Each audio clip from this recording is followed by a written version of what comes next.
Magandang araw, aking nagagandahan at nagwagwapuhang mga kaklase. Ako nga pala si Josen Faith M. Ebon at nandito ako upang ipagpatuloy ang nakaraang talakayan na ang panahon ng Amerikano at Hapones. Ngayon at maganda pa ang kondisyon ng inyong mga utak, sigurado ako na madali lang para sa inyo ang tatalakayin natin ngayon. Pero bago ang lahat, meron muna akong paganyak. Huhulaan ninyo ang litrato na aking ipapakita.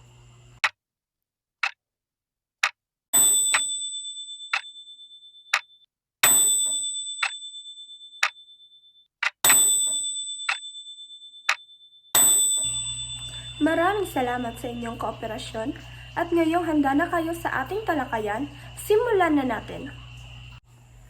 Ang Kongreso ay bumuo ng mga batas para sa pagkaroon ng wikang pambansa.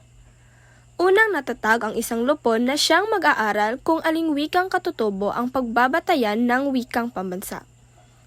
Ang lupong ito na siyang naging surian ng wikang pambansa ay natatag sa bisa ng Batas Commonwealth bilang 184.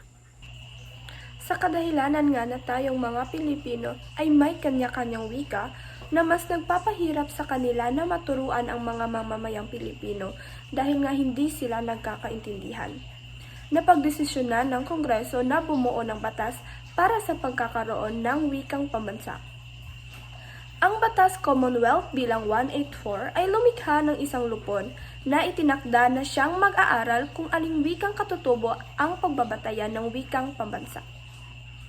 Ang lupon nito ay binubuo nina Jamie C. De Vera, Santiago A. Fonasher, Casimiro F. Perfecto, Felix S. Balas Rodriguez, Felimon Soto, Haji Boto, Cecilio Lopez, Lope K. Santos, Zoilo Hilario, at Isadro Abad.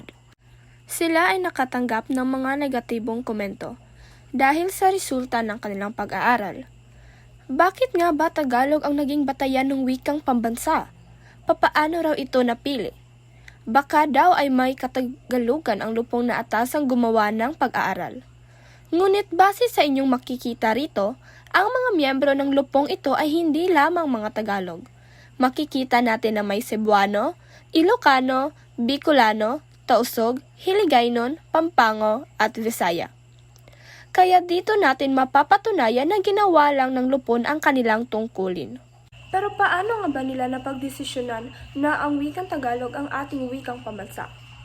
Ito ang kanilang mga basihan o batayan sa pagpili ng wikang pambansa.